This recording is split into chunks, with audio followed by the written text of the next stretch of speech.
इज्जत की अर्थी निकलना किसे कहते हैं?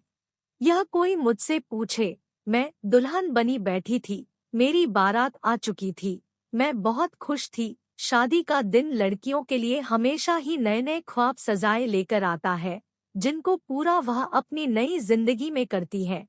मैं भी ऐसे ही खूबसूरत ख्वाब सजाए अपने दोस्तों के साथ स्टेज तक आई थी, जहां मेरी वरमाला होनी थी। मैं स्टेज पर अपने होने वाले पति के बराबर में ही बैठ गई थी। कुछ देर में वरमाला की रस्म शुरू होने वाली थी कि तभी एक ऐसा हंगामा मचा कि मेरी जिंदगी बदलकर रह गई। वरमाला के मौके पर सब लोग ही स्टेज के इर्द गिर्द ही जमघटा लगाए हुए थे।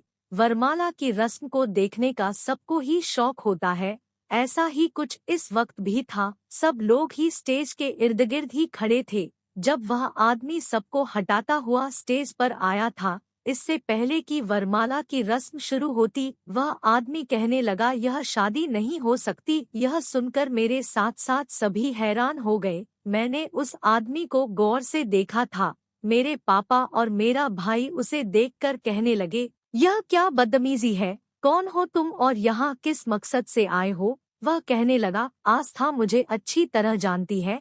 आप आस था से पूछे कि मैं कौन हूँ। यह सुनकर सबकी नजरें मुझ पर जमी थी, यहाँ तक कि मेरे बराबर बैठे मेरे होने वाला पति भी मुझे देख रहा था। मेरे पापा गुस्से से मुझे देखने लगे, कहने लगे, आस्था कौन है यह? मैंने कहा, मेरा क्लास फेलो है। यह बात सुनकर वह कहने लगा कि यह झूठ बोल रही है, मैं सिर्फ इसका क्लास फेलो नहीं बल्कि मैं इसका पति भी हूँ। यह मेरी पत्नी है। उसकी बात सुनकर तो मेरा दिमाग चकरा कर रह गया था। एक शोर था जो मच गया था। सभी हैरानों परेशान एक दूसरे की शक्ल देख रहे थे। मेरे पापा मेरे पास आ गए, कहने लगे, यह क्या कह रहा है? मैंने कहा, पापा यह झूठ बोल रहा है, मेरी इससे कोई शादी नहीं हुई। वह कहने लगा, आस्था क्यों झूठ बोल रही हो? क्यों नहीं बता देती सबको सच कि तुम मुझसे मोहब्बत करती हो और मैं भी तुमसे मोहब्बत करता हूँ और हम दोनों ने शादी भी कर ली है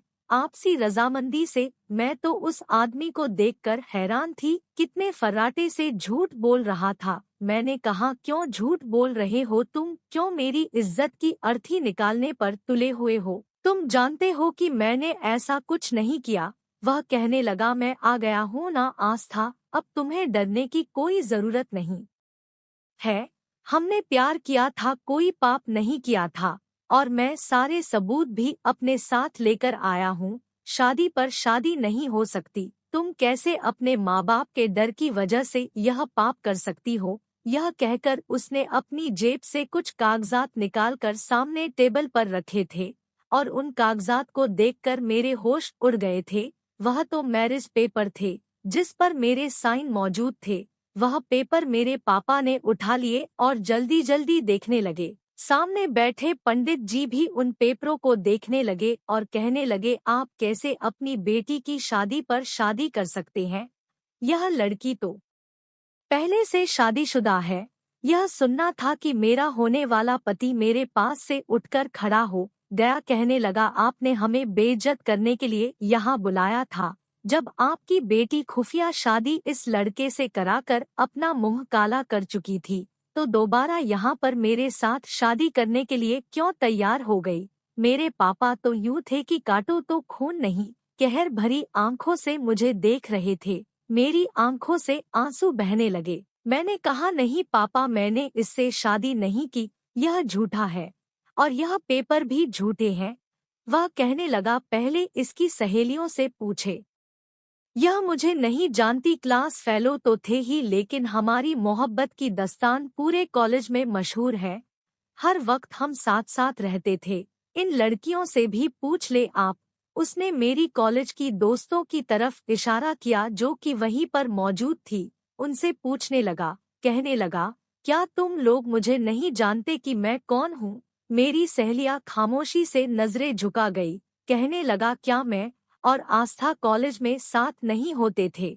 हम एक दूसरे से बातचीत भी करते थे, हंसी मजाक भी होता था। वह जितनी ही बातें कह रहा था सच था, लेकिन यह भी सच था कि शादी नहीं हुई थी। वह कैसे यह मैरिज पेपर मुझे दिखा रहा था, जिन पर मेरे ही साइन मौजूद थे। मैंने वह साइन नहीं किए थे। मेरे सारे डॉक्यूमेंट के नंबर भी उसमें लिखे हुए थे। उनकी फोटो कॉपी भी लगी हुई थी। सब कुछ था।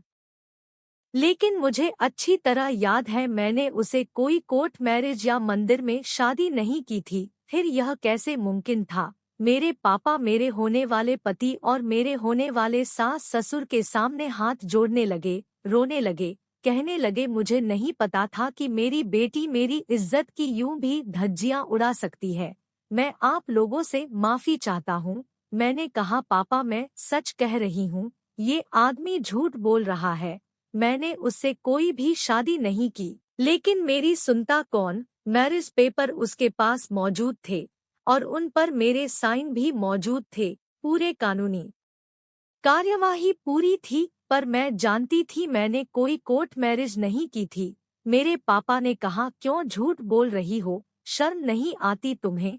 अगर तुमने ऐसा ही कुछ कर लिया था तो मुझे बता देती, मुझे यह सबके सामने रुस्वा ना करती। तुमने तो मुझे जीते जी मार डाला। काश के मुझे पता होता कि तुम मुझे यह जिल्लत का तमाचा मारोगी तो मैं पैदा होते ही तुम्हारा गला दबा देता। मेरे पापा ने मुझे बाजू से उस आदमी की तरफ धकेलते हुए कहा था, दफा हो जाओ यहाँ से। उस आदमी ने पल भर में ही मेरी सारी खुशियाँ गम में बदल दी थी। इससे पहले कि मैं नीचे जमीन पर गिरती उसने मुझे संभाल लिया। मैंने उसे पीछे धकेला था। मैंने कहा हाथ मत लगाओ मुझे, इतना घटिया और झूठा इल्जाम लगाकर क्यों कर रहे हो तुम यह सब कुछ है। वो कहने लगा अब सबको पता चल गया आस्था, जो होना था वह हो चुका है।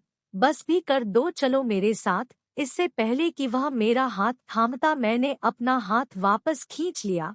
मैंने कहा मैं तुम्हारी कुछ नहीं लगती। मैंने ऐसा कुछ नहीं किया, मेरा भगवान जानता है मैं झूठ नहीं बोल रही। मैं अपनी माँ के पास आ गई जो रोए जा रही थी। मैंने कहा माँ मुझे आपकी कसम है, मैंने ऐसा कोई काम नहीं किया। लेकिन उन्होंने मेरे मुंह पर थप्पड़ मार दिया। कहने लगी दफा हो जाओ यहाँ से, हमारे घर में तुम्हारे लिए कोई जगह नहीं है। जिसके साथ अपना मुंह काला किया है, अब जिंदगी उसी के साथ गुजारो। समझो कि हम मर गए तुम्हारे लिए और हम यह समझेंगे कि तुम हमारे लिए मर गई। आइंदा हमारे घर में कभी कदम मत रखना। तुमने तो हमें कहीं मुंह दिखाने के काबिल नहीं छोड़ा। मेरी माँ ने मेरा बाजू पकड़ा और उस आदमी के हाथ में दे दिया। कहने लगी ले जाओ इसे यहाँ से, अब दोबारा कभी पलटकर यहाँ मत आना। वह मेरा हाथ पकड़े सबके सामने मुझे घसीटते हुए हॉल से बाहर लेकर आया था, जहाँ मैंने इज्जत से विदा होकर आकाश के साथ जाना था। मैं वहाँ से जलील होकर निकली थी। मैं लगातार उससे अपना हाथ छुड़ा रही थी, लेकिन उसकी पकड़ बहुत मजबूत थी। बाहर उसकी गाड़ी खड़ी थी। उसने गाड़ी का फ्रंट डोर खोला और मुझे वहां बैठाया, दरवाजे के बड़े जोर से बंद किया और जल्दी से दूसरा दरवाजा खोलकर खुद बैठ गया। इससे पहले कि मैं दरवाजा खोलती उसने मेरा बाजू पकड़ लिया। कहने लगा क्यों तमाशा बना रही हो, जो होना था वह हो चुका है। तुम्हारे घर वाले अब तुम्हें कभी भी नहीं अपनाएंगे। मैंने कहा मैं फिर भी तुम्हारे साथ नहीं जाऊंगी। क्यों झूठ बोला तुमने? क्या बिगाड़ा था मैंने तुम्हारा? कब की थी मैंने तुमसे शादी? वो कहने लगा घर चलो, सब कुछ याद आ जाएगा तुम्हें। तुमने मुझसे शादी भी की थी, साइन भी किए थे और इस शादी के कई गवाह भी मौजूद है।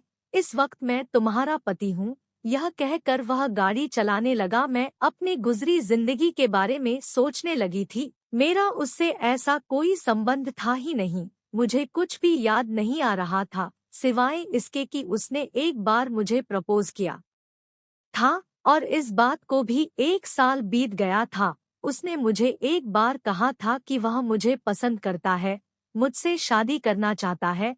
तब आकाश का रिश्ता मेरे लिए आया था, जिसे मेरे माँ बाप ने मंजूर भी कर लिया था। मैंने दक्ष से कहा था कि मैंने कभी भी तुम्हें इस नज़र से नहीं देखा और ना ही मैं तुमसे शादी करना चाहती हूँ। मेरा रिश्ता तय हो चुका है।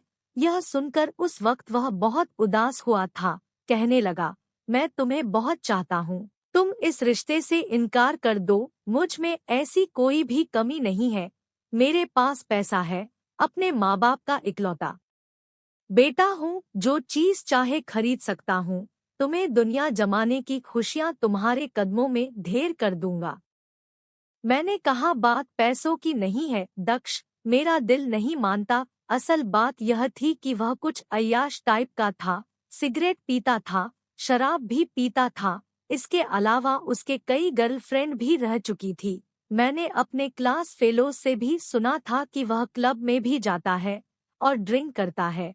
मेरे दोस्तों के अनुसार वो गलत लड़का था। मुझे यह सब पसंद भी नहीं था। वह हमारा क्लास फेलो था, हमारे साथ बातचीत करता था, तो मैं भी उससे बात कर लिया करती थी। अक्सर ऐसे होता कि कैंटीन में मैं अपनी दोस्तों के साथ बैठी होती तो वह भी आ जाता, मुझसे नोट्स मांगने लगता, मैं उसे दे देती थी, बातचीत भी कर लेती थी। मैं नहीं जानती थी कि जबरदस्ती उसका मेरे आगे पीछे घूमना मुझे कॉलेज में सबकी नज़रों में बुरा बना चुका है। बाकी का रास्ता मेरा रोकर गुजरा था। बड़े से बंगले के सामने उसने गाड़ी का हॉर्न बजाना शुरू किया। कुछ ही देर में चौकीदार ने दरवाजा खोल दिया। उसने गाड़ी अंदर पार्किंग एरिया में पार्क की, खुद गाड़ी से नीचे उतरा। मैं अभी भी बेजान बैठी थी। मेरा फ्रंट डोर खोलक कहने लगा, बाहर आओ आस्था। मैंने उसे शिकवा भरी नजरों से देखा था, अपने आंसू पोंछे और बाहर निकल आई। मुझे दुल्हन के रूप में देखकर उसका चौकीदार हैरत से मुझे तो कभी दक्ष को देख रहा था। वह मेरा हाथ थामे बंगले के अंदरूनी तरफ ले जाकर लॉन्च का दरवाजा खोलकर घर में दाखिल हुआ। घर में नौकरों के अलावा और कोई भी नहीं था। उसकी माँ जिंदा नहीं थी और उसके पापा ज्यादातर दूसरे देश में रहते थे। उन्होंने वही शादी कर रखी थी। वह घर में अपनी नौकरों के साथ ही रहता था। वह मुझे अपने कमरे में ले गया, जिसका दरवाजा खोलते ही मेरे होश उड़े थे। उसके कमरे की दीवारों पर बड़ी बड़ी मेरी तस्वीर लगी हुई थी। ना जाने उसने कब खींची थी। कहीं मैं हंस रही थी, कहीं मुस्कुरा रही थी, कहीं अपने बालों की लट को अपनी उंगली में घुमा रही थी। ऐसा मैं अक्सर कर जाती थी। मेरी एक एक अदा को उसने तस्वीरों में कैद करके अपने कमरे में दीवारों पर सजाया हुआ था। कहने लगा, देख रही हो मेरी दीवानगी, इतना चाहता हूँ मैं तुम्हें। तुम्हारी तस्वीर मैंने कैमरे के हर तरफ लगा रखी है ताकि तुम मेरी नजरों के सामने रहो। यह कहकर वह मेरा हाथ थामे अपने बेड पर ले आया। मैं किसी कटी पतंग की तरह बेजान सी उसके साथ जा रही थी। मुझे बेड पर बैठने के बाद कहने लगा, कैसे मुमकिन था कि मैं तुम्हें किसी और की होने देता। मैंने आज तक जिस चीज को चाहा है उसे पाकर ही दम लिया है। अगर वह चीज मुझे आराम से ना मिले ना, तो मैं उसे छीन लेता हूँ। लेकिन यह बात तो पक्की है कि दक्ष मल्होत्रा जिसे चाहता है उसे पा लेता है। मैंने उसके हाथ से अपना हाथ छुड़ाया था। मैंने कहा, मैं कोई चीज नहीं हूँ, जीती जागती इंसान हूँ और तुम्हारे चाहने से मैं तुम्हारी नहीं हो सकती। मुझे तुम अच्छे नहीं लगते। यह कहकर मैं फौरन से खड़ी हो गई। मैंने कहा कि मैं तुम्हारे साथ गुनाह का कोई भी रिश्ता नहीं बना सकती। तुमने यह झूठे शादी के पेपर तैयार किए हैं और मेरे घर वालों को बेवकूफ बना दिया। लेकिन मैं जानती हूँ कि मैंने तुम्हारे साथ कोई शादी नहीं की है, इसलिए मैं तुम्हारी कुछ नहीं लगती और ना ही मैं तुम्हारी अय्याशी का सामान बनूंगी। तुमने मुझे हाथ भी लगाया तो मैं तुमको खत्म कर दूंगी या खुद खत्म हो जाऊंगी। मेरी बात सुनकर वह हंसने लगा, कहने लगा, काम डाउन आस्था, क्यों झूठ बोल रही हो। हमारी शादी हुई थी, चलो मैं तुम्हें याद करता हूँ। उसने अपनी जेब से मोबाइल निकाला और मेरे सामने वीडियो चला दी। जैसे जैसे वह वीडियो चल रही थी मेरी रंगत सफेद पड़ती जा रही थी, जिसमें मैं दुल्हन का जोड़ा पहने दक्ष के साथ साथ फेरे ले रही थी और मैरिज पेपर पर साइन भी कर रही थी। यह देखकर मेरा दिमाग चकरा कर रह गया था। जो कुछ भी वह मुझे दिखा रहा था वह तो हमारे कॉलेज में होने वाला एक नाटक था, एक ड्रामा था और जिसकी मैं और दक्ष मेन कैरेक्टर थे। उस नाटक के अनुसार हमारी शादी होनी थी और हमें मैरिज पेपर पर साइन भी करने थे। मैंने कहा, यह तो एक नाटक था। कहने लगा, तुम्हारे लिए होगा, मेरे लिए तो यह एक शादी थी। कहने लगा, देखो तो सही कैसा हसीन इत्तेफाक था कि इस ड्रामा में तुम्हारा नाम आस्था ही था और तुमने साइन भी आस्था के नाम से किए थे। मैंने उन्हीं पेपर्स में असली मैरिज के पेपर भी रख दिए थे और वहाँ पर जिस पंडित ने शादी के मंत्र बोले थे वह भी असली थे, जिसे मैं ही अरेंज करके लाया था। सारी कार्यवाही जायज और असली हुई थी। तुम्हारे लिए यह नाटक था और मेरे लिए यह एक पवित्र शादी का बंधन था। तुमने मुझे स्वीकार किया था, साइन भी किए थे। मैंने तुम्हारी मांग में सिंदूर भी भरा था, तुम्हारे साथ फेरे भी लिए थे और तुम मेरी पत्नी बन गई थी। मैं ये सारी बातें सुन रही थी। मेरे दिमाग में तो वह जैसे किसी सीन की तरह से चलने लगा था। मैं उस समय ड्रामा करना ही नहीं चाहती थी, लेकिन दक्ष ने मुझे मजबूर किया। कहने लगा, देखो तुमने मेरा प्रपोजल भी ठुकरा दिया है, मुझे बहुत बड़ा दुख दिया है। मैं चाहता हूँ हमारी दोस्ती वैसे ही कायम रहे जैसे की थी। तुम मुझसे शादी नहीं करना चाहती ना करो, लेकिन मेरे साथ इस ड्रामा में हिस्सा तो ले सकती हो ना। मैंने कहा कि नहीं, मुझे कोई दिलचस्पी नहीं है इन चीजों में। हाँ, मुझे स्पीच देने का शौक था और मैं उसमें हिस्सा लेना चाहती हूँ। कहने लगा, मेरे लिए कर लो। देखो, मैंने पहले कभी तुम्हें किसी चीज के लिए फोर्स नहीं किया। तुमने मेरा प्रपोजल भी ठुकरा दिया, मैंने उस पर भी कुछ नहीं कहा। मेरे लिए क्या इतना भी नहीं कर सकती? वह मेरी विनती पर उतर आया था, इसलिए मैंने कहा चलो ठीक है, लिखवा दो मेरा नाम। ड्रामे का पूरा स्क्रिप्ट उसी ने लिखा था। हमारे प्रोफेसर्स को भी ऐतराज ना था। मैं नहीं जानती थी उसका इरादा क्या था, लेकिन उसने ड्रामे में भी मेरा नाम आस्था ही रखा था। यहाँ तक कि मेरे बाप का नाम भी उसने वही रखा जो कि असल नाम था। कहने लगा, यूनिवर्सिटी के कुछ डॉक्यूमेंट्स हैं, मैं अपनी सीडी बनवाना चाहता हूँ, लाओ तुम्हारी भी बनवा देता हूँ। मैंने कहा मैं खुद बना लूंगी। कहा मैं बना दूंगा, कोई बात नहीं, बस तुम मुझे कुछ जरूरी कागजात दे दो। उन पेपर में मेरे जरूरी पेपर भी थे जो उसने मांगे थे। मेरे दिमाग में बिल्कुल ही नहीं था कि वह ऐसी हरकत भी कर सकता है। मैंने उसे वह सारे पेपर्स दे दिए थे, शायद उसने उन्हें को यूज किया था। अब तक मेरी आंखों से आंसू बह रहे थे। वह कौन सी घड़ी थी जब मैंने उसे स्टेज पर ड्रामा करते हुए अपना पति स्वीकार किया था। उसने मेरी मांग में सिंदूर भरा था, मेरे साथ साथ फेरे लिए थे और मैंने मैरिज पेपर पर साइन भी किए थे। यह सब कुछ एक साजिश के तहत किया गया था, इसमें मेरी रजामंदी बिल्कुल भी शामिल नहीं थी। मैं इन्हीं सोचों में गुम थी जब मुझे अपने चेहरे पर किसी के हाथों का स्पर्श महसूस हुआ। वह मेरे आंसू पोंछने लगा। मैं फौरन से पीछे हुई। मैंने कहा, मैं इस शादी को नहीं मानती, मैंने इसे दिल से स्वीकार नहीं किया था। वह सब ड्रामा था, मैं सच्चाई को नहीं जानती थी। कहने लगा, छोड़ो भी इन बातों को, शादी हो चुकी है, साइन भी तुमने कर दिए हैं, अपने नाम के ही किए थे साइन, और देखो शादी इसी तरह होती है।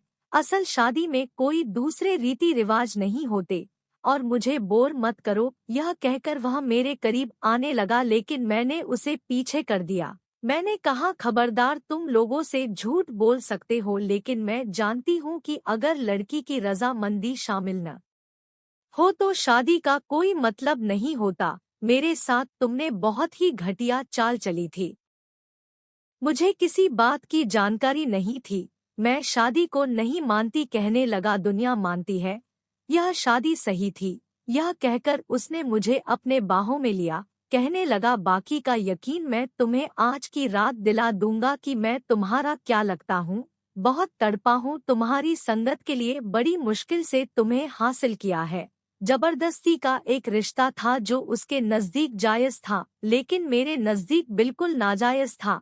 लेकिन मेरे लाख रोने गिड़गिड़ाने पर भी उसने अपनी ख्वाहिश पूरी की थी। मेरी चूड़ियां भी मेरी हालत की तरह पूरे बेड पर टूटकर बिखरी पड़ी थी। वह सो चुका था और मैं यूं थी कि मुझे अपने आप से घिन महसूस हो रही थी। मेरा जी चाहा मैं अपने आप को खत्म कर दूं। मैं बेड से उठकर खड़ी हो गई, दरवाजा खोलकर बाहर जाने लगी, लेकिन दरवाजा नहीं खुल रहा था, शायद लॉक था। मैं भागना चाहती थी, लेकिन दरवाजा खुलने का नाम नहीं ले रहा था। मैं कमरे में इधर-उधर निगाह दौड़ाई कि कहीं मुझे कोई खिड़की नजर आ जाए तो मैं वहीं से कूद जाऊं। बेशक मैं मर जाती, लेकिन मैं इस आदमी के साथ एक कमरे में रहना ही नहीं चाहती थी। खिड़की मौजूद थी, लेकिन उसके ऊपर लोहे का जंगला लगा हुआ था। मैं चाह कर भी वहां से बाहर निकल नहीं सकती थी। हर कोशिश करने के बाद मैं बेबस होकर सोफे पर बैठ गई और अपनी किस्मत पर फुट-फुट कर रोने लगी। मुझे अपनी शादी के भारी जोड़े से भी नफरत महसूस हो रही थी। मैंने उसकी अलमारी खोली तो मैं हैरान रह गई थी। उसके कबर्ड में उसके कपड़ों के साथ-साथ बहुत से लेडीज कपड़े भी थे, जो हैंगर में लगे हुए थे। मैंने एक सादा सा ड्रेस निकाला। वह बिल्कुल ऐसा था कि जैसे मेरे ही नाप का सिला हो। पता नहीं वह कब से मेरे खिलाफ साजिश कर रहा था। मैं कपड़े बदलने वॉशरूम में चली गई। अपने आप को रगड़-रगड़ कर धोने लगी ताकि उसका स्पर्श मैं अपने शरीर से खत्म कर दूं, मिटा दूं। मेरे आंसू लगातार बह रहे थे। पाप का एहसास इंसान को कहीं का नहीं छोड़ता। जब मैं कमरे में वापस आई तो थकन से बेहाल हो चुकी थी। रात भर की जगी हुई थी, इसलिए सोफे पर जाकर लेट गई। मेरी आंखों में गहरी नींद उतरने लगी। शायद शादी की भाग दौड़ और 24 घंटे जगने की वजह से मैं बहुत जल्दी गहरी नींद में जा चुकी थी। जब मेरी आंख खुली तो मेरा कमरा खाली था। मैं उठकर बैठ गई, कमरे का दरवाजा दोबारा से खोलने लगी, लेकिन वह अभी भी लॉक था। उस आदमी ने मुझे कैदी बनाकर रखा हुआ था। मैंने दरवाजा बजाना शुरू कर दिया। मैंने कहा, दरवाजा खोलो, मुझे यहाँ नहीं रहना। लेकिन मेरी आवाज जैसे कोई सुनने वाला नहीं था। मुझे गुस्सा आने लगा। ड्रेसिंग टेबल पर पड़े परफ्यूम मैंने दीवार पर मारने शुरू कर दिए। पूरे कमरे के डेकोरेशन पीस को तोड़ कर रख दिया। जमीन के कालीन पर कांच बिखरे पड़े थे और मैं रो रही थी। जब कमरे का दरवाजा खुला तो मेरा पति मेरी बिखरी हालत देखकर मुझे गुस्से से देखने लगा। कहने लगा, ऐसी हरकतें करने से तुम क्या समझती हो? मैं तुम्हें छोड़ दूंगा। तुम्हें तुम्हारे घर वाले अपना लेंगे। जो हो चुका है उसे स्वीकार कर लो। तुम्हारे लिए यही भलाई है। यह कहने के बाद उसने नौकर से कहा कि कमरे की सफाई करो। नौकर कमरे में कांच उठने लगा। मैं गुमसुम बैठी रही थी। 2 दिन से मैंने कुछ खाया पिया नहीं था। पानी का घूंट भी मेरे गले के नीचे नहीं उतरा था, इसलिए मैं बहुत कमजोरी महसूस कर रही थी। मैं इस कदर कमजोर हो चुकी थी, चक्कर खाकर वहीं सोफे पर ढेर हो गई थी। जब मुझे होश आया तो एक नर्स मुझे ड्रिप लग रही थी। वह मुझे ड्रिप लगाकर चली गई थी। मैं चाहती थी कि मैं मर जाऊं, इस जिंदगी को खत्म कर दूं। मैं क्यों इस आदमी की ख्वाहिश के अनुसार अपनी जिंदगी को जीऊं? मैंने कहा, मुझे बदनाम करके, मेरे माँ बाप को तकलीफ देकर, उनके सामने मुझे झूठा साबित करके अपनाया था, मुझे बदनाम करके रख दिया था, सिर्फ अपनी ख्वाहिश के खातिर। लेकिन इंसान कब तक भूखा रह सकता है? मैंने उसे आदमी से बातचीत बंद कर दी थी, बल्कि बोलना ही छोड़ दिया था। 1 महीना गुजर गया था। मैं उसी कमरे में कैद थी। एक बार वह कमरे में आया। कहने लगा, अगर तुम अपनी जिद छोड़ दो तो मैं तुम पर से सारी पाबंदियां हटा दूंगा, लेकिन उसके लिए तुम्हें मुझसे वादा करना पड़ेगा कि तुम कभी भी मुझे छोड़कर भागोगी नहीं। तुम्हें अंदाजा नहीं है कि मैं तुमसे कितनी मोहब्बत करता हूँ। मोहब्बत तो छोटा शब्द है, शायद तुमसे मुझे इश्क हो गया है। अगर तुम भी मेरी मोहब्बत का जवाब मोहब्बत से दो तो मैं तुम्हें आज़ाद कर दूंगा। मैं चाहता हूँ कि मेरी मोहब्बत का जवाब तुम भी मोहब्बत से दो। तुम मुझसे लड़ती हो, मुझे अपने करीब नहीं आने देती। मैं जबरदस्ती कर करके थक चुका हूँ। एक नॉर्मल जिंदगी जीना चाहता हूँ तुम्हारे साथ। मैंने उसे कोई जवाब नहीं दिया था। मेरे दिल में उसके लिए सिर्फ एक जज्बा था, और वह था नफरत का। जब मैंने कुछ भी नहीं कहा तो वह कहने लगा, चलो ठीक है, मुझे माफ कर दो। मैं मानता हूँ मेरा तरीका गलत था, लेकिन मैंने सच में तुमसे मोहब्बत की थी। वह मेरे सामने हाथ जोड़ने लगा, लेकिन मैंने उसकी तरफ देखा तक नहीं था। वह मेरी विनती करता रहा, हाथ जोड़कर मुझसे माफिया मांगता रहा, लेकिन ना तो मैंने उसकी तरफ देखा, ना ही कोई शब्द अपने मुंह से कहा था। एक चुप थी जो मैंने साध ली थी, और मेरी वह चुप उसे बर्दाश्त नहीं हो रही थी। वह मेरे पास आता था तो मैं नजर भी नहीं उठाती थी। मुझे अपनी जिंदगी से नफरत हो गई थी। अब मुझसे कहने लगा था कि मैं उससे मोहब्बत करूं, उसकी मोहब्बत का जवाब मोहब्बत से दूं, उसकी तरफ देखूं, उससे बातें किया करूं, लेकिन मैं चुप थी, उसे कुछ भी नहीं कहती थी। वक्त गुजरने लगा था। मुझे यहाँ रहते हुए 4 महीने का समय गुजर गया था। कई बार वह मेरी विनती कर करके थक चुका था। कहता, अगर तुम्हें लगता है कि तुम्हारी नजरों में यह शादी नहीं है तो मैं दोबारा तुमसे शादी करने के लिए तैयार हूँ। बस तुम मुझे दिल से स्वीकार कर लो, लेकिन चुप मत रहा करो। ऐसा करो, मुझसे लड़ लो, मुझे बुरा भला कह लो, लेकिन यह चुप अपने होठों से हटा दो। तुम्हारी चुप मुझे बेचैन करने लगी है। लेकिन मैं उसके किसी सवाल का जवाब नहीं देती थी। मैं यह जाहिर करती जैसे कि वह कमरे में है ही नहीं, उसे देखती तक नहीं थी। अब तो वो कमरे का दरवाजा लॉक भी नहीं करता था। कई बार दरवाजा यूं ही खुला छोड़ जाता, लेकिन अब मुझे बाहर जाने से डर महसूस होने लगा था। मैं दुनिया का सामना करना ही नहीं चाहती थी। अब रात को जब वह कमरे में आता तो मैं चुपचाप बैठी उसे देखती रहती, फिर अपनी बेड की साइड पर लेट जाती कि उसकी जो मर्जी हो मेरे साथ कर ले। अब मैं उसे मना नहीं करूंगी। मेरी इस हरकत पर वह मुझसे अब नजरें चुरा जाता था। मुझसे पूछता कि तुमने कुछ ठीक से खाया या नहीं, तुम्हें किसी चीज की जरूरत हो तो मुझे बताओ। लेकिन मेरी चुप वैसी की वैसी ही थी। अब वो बहुत ज्यादा सिगरेट पीने लगा था। रात भर सिगरेट पीता रहता था, कभी शराब पीने लगता। जब उसे गुस्सा आता तो मुझ पर चिल्लाने लगता, कहने लगता, मुझे तुम्हारी मोहब्बत चाहिए, मुझसे मोहब्बत करो, कहो कि तुम मुझसे मोहब्बत करती हो। उसका मेरे शरीर पर बस था, लेकिन मुझ पर नहीं, नहीं मेरी जुबान पर और ना ही मेरे दिल पर। जबरदस्ती मेरे शरीर को वह इस्तेमाल कर सकता था, लेकिन मुझसे मोहब्बत करवा नहीं सकता था।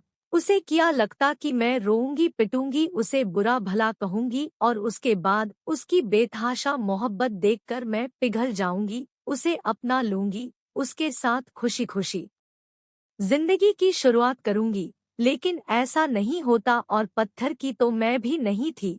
उसने मेरे माँ बाप को बदनाम करके रख दिया था, मेरी इज्जत की धज्जियां उड़ा कर रख दी थी, सबके सामने मुझ पर बदनामी का दाग लगाया। जबरदस्ती मुझे अपने साथ ले आया था। एक झूठ के रिश्ते की बुनियाद पर वह मुझ पर अपना हक जमाता था, मेरे साथ रिश्ता भी बनाता था। कैसे मैं उसे माफ कर सकती थी। एक बार वह मेरे करीब आने लगा तो कहने लगा, क्या चाहती हो तुम, मुझे बताओ, जो तुम चाहती हो मैं वैसा हो जाता हूँ, लेकिन मेरे साथ पत्थर बनकर मत रहा करो। मैं तुम्हारे पास आता हूँ तो लगता है जैसे किसी बेजान पत्थर के पास आता हूँ। मुझे तुम्हारी मोहब्बत चाहिए, मुझे तुम्हारी चुप बर्दाश्त नहीं होती, मुझे तुम्हारी चुप ने अंदर ही अंदर मार दिया है। पहली बार मैंने उसकी आंखों में झिलमिलाते हुए आंसू देखे थे। मेरा जी चाहा कि उसकी इस हालत पर हंसू कहते लगाऊं। वह हर चीज को हासिल कर सकता है, लेकिन मेरे दिल में अपनी मोहब्बत पैदा नहीं कर सका था और ना ही मेरी मोहब्बत को हासिल कर सका था। अब वह पूरी पूरी रात बेचैनी से जागता रहता था और उसे यूं बेचैन और परेशान देखकर मैं सुकून से रहती थी। मुझे बड़े सुकून की नींद आती थी, लेकिन वह अब डिप्रेशन की गोलियां खाने लगा था। उसे मेरी मोहब्बत चाहिए थी, जब उसको नहीं मिली तो अब वह बीमार रहने लगा था। आंखों के नीचे काले गड्ढे पड़ने लगे थे, बेतहाशा सिगरेट पीने लगा था।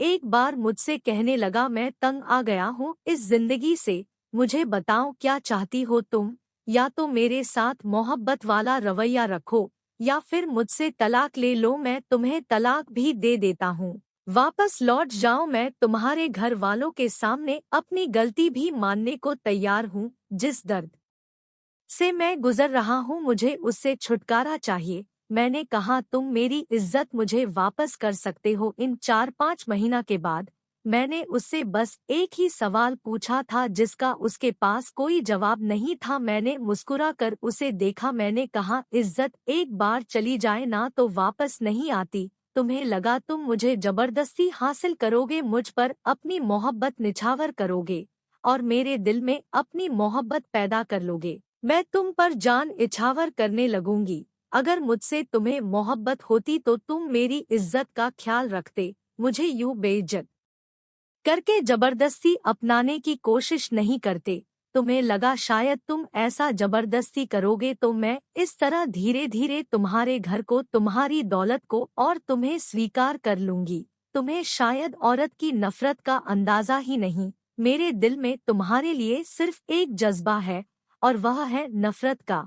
उसका रोना गिड़गिड़ाना मुझ पर बेअसर था। कहने लगा, मुझे समझ आ गया है, औरत को उसकी मर्जी के बिना हासिल करना आसान नहीं है। मैंने कहा, अगर तुम चाहते हो कि मेरी तकलीफ थोड़ी सी कम हो जाए तो मेरे साथ दोबारा शादी कर लो, क्योंकि मैं रोज रोज तुम्हारे साथ पाप नहीं कर सकती थी। भले ही उसकी नज़र में वह शादी थी, लेकिन मैं इस शादी को नहीं मानती थी। जब भी वह मेरे करीब आता तो मुझे ऐसा लगता है कि एक गैर मर्द मेरे करीब आता है। उसने मेरे कहने पर खुशी खुशी मुझसे दोबारा शादी भी कर ली थी, इस उम्मीद पर कि शायद मेरे दिल में उसकी मोहब्बत पर पनपने लगे, लेकिन ऐसा नहीं हुआ था। अब तो उसने मेरे करीब ही आना छोड़ दिया था, दूसरे कमरे में सोने लगा था। मैंने देखा अब वह ऑफिस भी नहीं जाता था। शराब और सिगरेट की उसे बुरी तरह लत लग चुकी थी। वह अपनी जिंदगी को धीरे धीरे खत्म कर रहा था। मेरी नफरत उसे चैन से जीने नहीं दे रही थी। एक दिन जब दरवाजे पर दस्तक हुई, मैंने दरवाजा खोला तो मैं हैरान रह गई। दरवाजे पर मम्मी पापा खड़े थे। मैं कुछ बोल ही नहीं पाई थी। मम्मी ने ही आगे बढ़कर मुझे बाहों में समेटा था। कहने लगी, मेरी बच्ची, हमें माफ कर दे, हमने तेरे साथ बहुत बड़ा जुल्म किया है। मैंने देखा पीछे दक्ष भी खड़ा था, जो शर्मिंदा शर्मिंदा सा नजरें झुकाए हुए था। मम्मी पापा अंदर आ गए और बताने लगे कि दक्ष हमारे पास आया था और उसने हमें सारी हकीकत बता दी है कि जो कुछ हुआ उसमें तुम्हारा कोई दोष नहीं था। उसने तुम्हारे साथ धोखे से शादी की थी। गलती हमारी थी जो हम ही अपने खून पर भरोसा नहीं कर पाए। मेरे माँ बाप मुझसे माफी मांग रहे थे। मेरे माँ बाप की नजरों में मेरी इज्जत बहाल हो चुकी थी। पहली बार दक्ष ने कुछ ऐसा काम किया था कि उसके लिए मेरे दिल में नरम गोसा पनपने लगा था। मम्मी पापा मुझे घर आने कहकर वापस चले गए थे। अगले दिन मैं और दक्ष अपनी मायके भी गई थी। मम्मी पापा ने मुझे हाथों हाथ लिया था। यह सब देखकर मेरे दिल में सुकून उतर आया था। मेरे चेहरे पर फैली मुस्कुराहट देखकर दक्ष भी बहुत खुश था। एक दिन मेरे बचपन की सहेली मुझसे मिलने आई थी। इधर-उधर की बातें करने के बाद उसने मेरे और दक्ष के रिश्ते के बारे में पूछा था। उसे भी पता था कि मेरी शादी किन हालातों में हुई थी। मैंने उसे सारी बात बता दी, कुछ भी नहीं छुपाया था। रीमा मुझे समझाने लगी, देख आस्था, जो हुआ अच्छा नहीं हुआ, लेकिन यह भी सच है कि अब दक्ष ही तेरा पति है और फिर उसने तेरे कहने के अनुसार तुझसे दोबारा शादी भी कर ली है। मुझे लगता है अब तुझे उसे माफ कर देना चाहिए और वो इस बात का हकदार भी है, क्योंकि उसने अपनी गलती मानकर तेरे माँ बाप को सच्चाई बताई है और तेरी इज्जत तुझे वापस दिलाई है।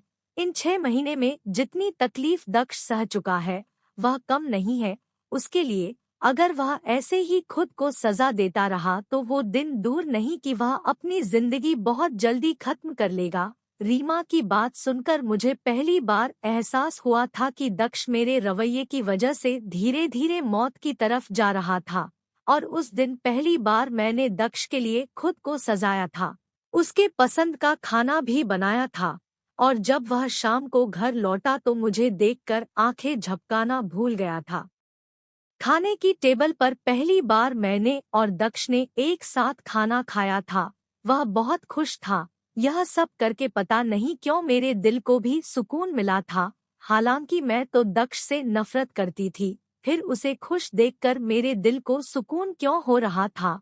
और जब वह सोने के लिए अपने कमरे में जाने लगा तो मैंने कहा, दक्ष, पति पत्नी एक ही कमरे में सोते हैं, अलग अलग कमरों में नहीं। मेरे मुंह से यह सुनना था कि दक्ष खुशी से उछल पड़ा था। और उसने मुझे बाहों में भर लिया था। कहने लगा, आस्था, तुम नहीं जानती तुमने मुझे माफ करके मुझ पर कितना बड़ा एहसान किया है। देखना, मैं तुम्हारी झोली खुशियों से भर दूंगा, तुम्हें कभी कोई गम नहीं आने दूंगा। मैं भी इतने महीनों की तकलीफ सह सहकर थक चुकी थी। मैंने भी सुकून से दक्ष के कंधे पर कर टिका दिया था। मैं भी अब अपनी जिंदगी में खुशियां चाहती थी। दोस्तों, आप लोग कमेंट बॉक्स में बताना, दक्ष को माफ करके उसे स्वीकार करके मैंने सही किया या गलत।